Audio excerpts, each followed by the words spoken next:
Hey guys, what's up? This is Geronimo and thank you for watching this video. And for today, tuturuan ko kayo paano nyo gagawing mas interesting yung mga vlogs nyo. There you go. Yan. So yun na nga, nag-start ka na mag-vlog and napansin mo na yung video mo parang merong kulang. So that's the reason why meron tayong video ngayon para malaman mo kung ano ba yung mga parts ng video o yung mga nilalagay namin sa mga vlogs namin na pwedeng makatulong sa'yo para mas maging mas interesting yung mga videos nyo. Guys, these things are all subjective. It may not apply sa personality mo or sa type ng vlogs mo, but you can also try. Kasi itong mga to, pwede mo siyang baguhin or i-tweak para maging bagay dun sa video mo or para maging bagay dun sa personality mo. So without further ado, let's start with number 1. Syempre, unang-una, pwede mong lagyan yung videos mo ng B-rolls. Jeff, ano ba yung B-rolls? Yung B-rolls kasi, nag-derive yan sa 2-cam setup. Kasi meron tayong tinatawag na camera A and camera B. So itong nakikita nyo ngayon, ito yung main, which is yung camera A, and yung mga magiging fillers sa video ko, yun yung camera B, which is my B-rolls. So basically, B-rolls are our fillers para sa video natin. So reminder lang, if maglalagay kayo ng B-rolls sa video nyo, kailangan relevant. Kunwari, you're talking about your camera, pero ang nasa footage mo habang nagsasalita ka ng about camera is your dog. Kunwari, pinapakita mo kung gaano ka-cute yung dog mo. Diba? Hindi siya relevant. So please, if you want to put B-rolls sa videos nyo, kailangan relevant.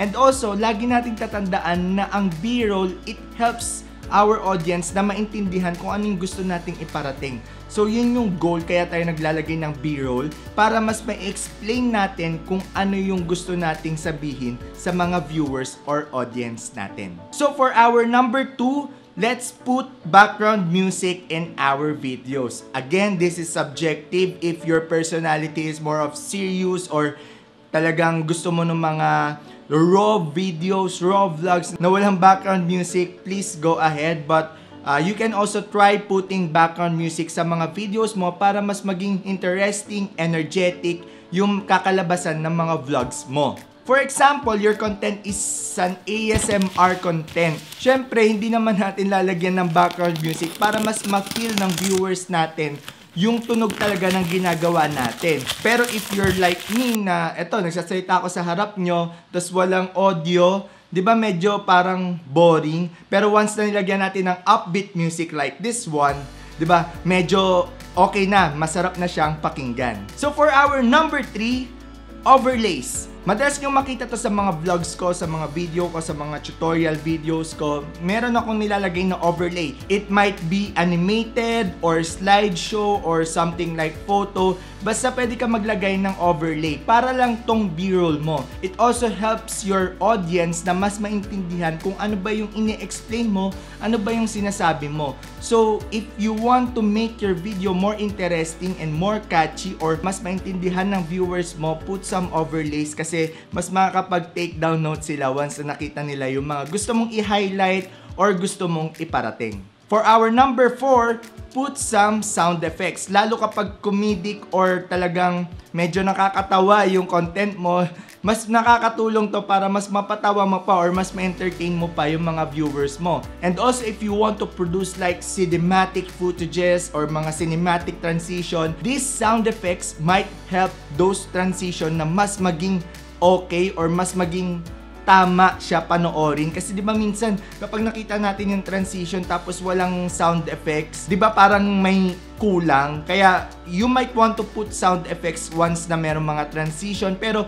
please don't overdo it. Kailangan tama pa rin yung mga mixing natin na hindi masyadong malakas or hindi masyadong mahina yung sound effects natin and nagmimix siya dun sa background music natin or dun sa salita natin. So last but not the least is content structure. Wala nang mas gaganda pa, wala nang mas magiging interesting pa kung maayos yung content structure natin. Bakit? Just imagine if sabog yung idea natin, sabog yung content natin while we're vlogging, ano yung maintindihan ng viewers natin? So for me, last thing na pwede kong ibigay sa inyo is dapat magkaroon kayo ng proper content structure para mas maging interesting yung vlogs nyo. In that way, mas maintindihan ng audience, ng viewers nyo kung ano ba yung gusto nyong iparating.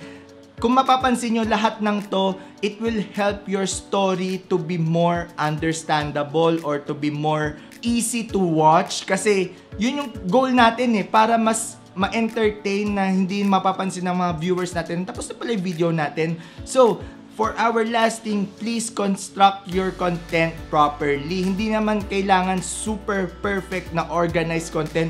But we just need to organize kung ano ba yung mga gusto nating sabihin sa mga videos natin. So guys, that's all for today. Thank you for watching this video. I hope na may mga natutunan ka. And if you like this video, if you want to help your other friends na nagba-vlog, please click the like and share button. And if you want to learn more about photography, videography, editing, and vlogging, please consider clicking the subscribe button. And also, if you have any comments, suggestions, or recommendations, or any other content na naiisip, just feel free to comment it in our comment box below. And also, if you want to support this channel and me creating more videos in the future, don't forget to click the Buy Me a Coffee site in our description box below. So once again, that's all for today. Thank you for watching this video. See you on my next one. Bye. Peace.